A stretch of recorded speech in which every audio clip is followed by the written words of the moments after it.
1997, a movie villain had one simple request. After all, how hard could it be to get sharks with freaking laser beams attached to their heads? While Dr. Evil was disappointed to discover that his request was meekly met with a mutated, ill-tempered sea bass, the real concern should have been with his lasers. Dr. Evil and Number 2 would be exhilarated to hear about the progress the US Army has made in regards to laser weapons and their strength.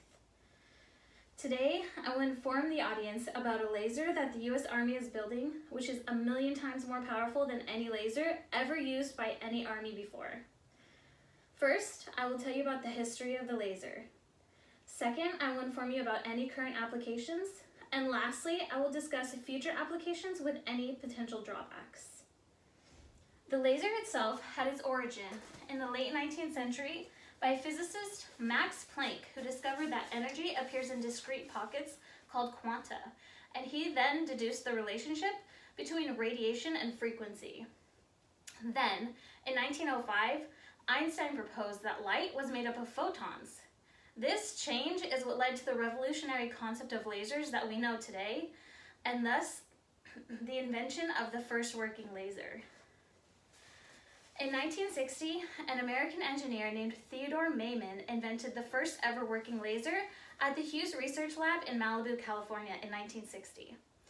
His invention was based on the work of Charles Towns and Arthur Schawlow, both American physicists who were jointly awarded the first laser patent late in 1960. According to New Atlas on March 21st, 2018, scientists all over the country and the world have been using their laser prototypes over the last 60 years. These prototypes have been used to do so many things, shooting down drones and missiles, destroying small watercrafts, and have even been deployed at least once into a war zone.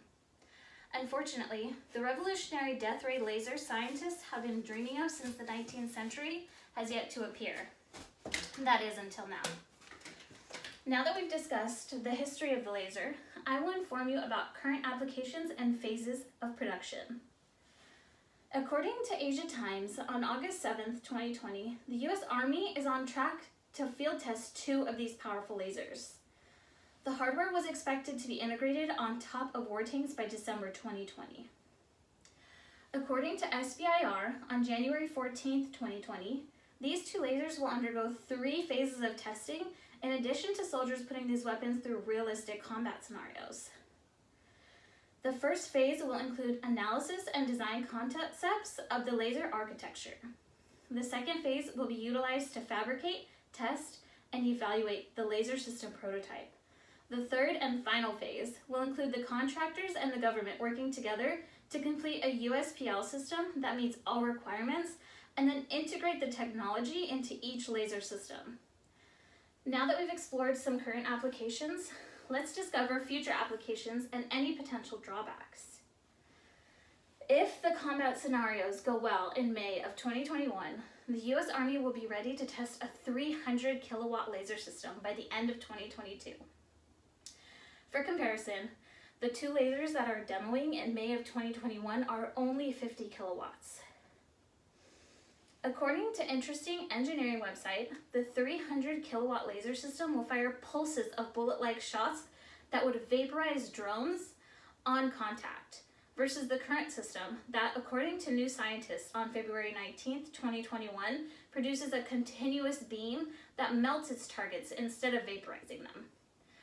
This laser will also be capable of disrupting enemy tech signals, including cell phone and Wi-Fi connections.